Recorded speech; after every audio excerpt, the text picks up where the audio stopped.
Hello, Soul Nurturer, and welcome now to Tuesday. Thanks for logging in.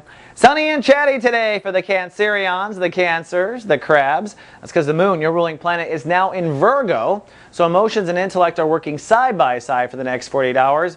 And what's interesting is this was the big lesson of the last 2 years, from September 2007 until just last weekend of 2009.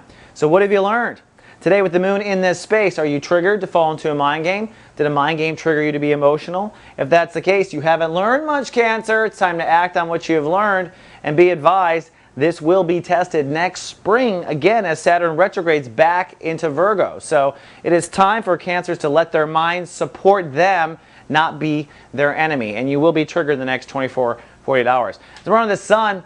We're in the late stages of Chapter 2 now, Sun in Scorpio. Mars is ruling the day, so it's time to act on what we've learned thus far. The topic is your inner child. Cancers this month are getting back to their child, getting back to their personal dreams. Perfect romance, perfect love affair, all of that stuff is what they want to get to.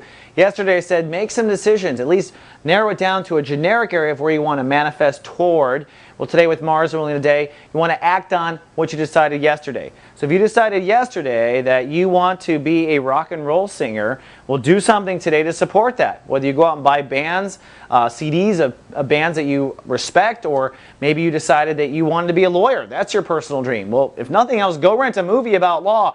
But take some action and show the universe you are serious. That action will in turn create a reaction, which helps us focus that light casting. Now, one thing that's interesting, Venus itself has hopped over into Scorpio Chapter 1. Now, in the first chapter, it's always about what's in the way of our inner child. Maybe your parents' voices are in the way, or your job's in the way. Venus in this space says, okay, let's replace those parents with something else, something loving and supportive, says Venus. So maybe you need to be your parent. Maybe your best friend needs to be your parent. But create something in the early stages of whatever may be blocking you from your inner child. Create something positive. Create something that will replace basically what was negative just 10 days ago. All right, Cancer, that's all I have for the day. I'll see you tomorrow with more. Live, love, be.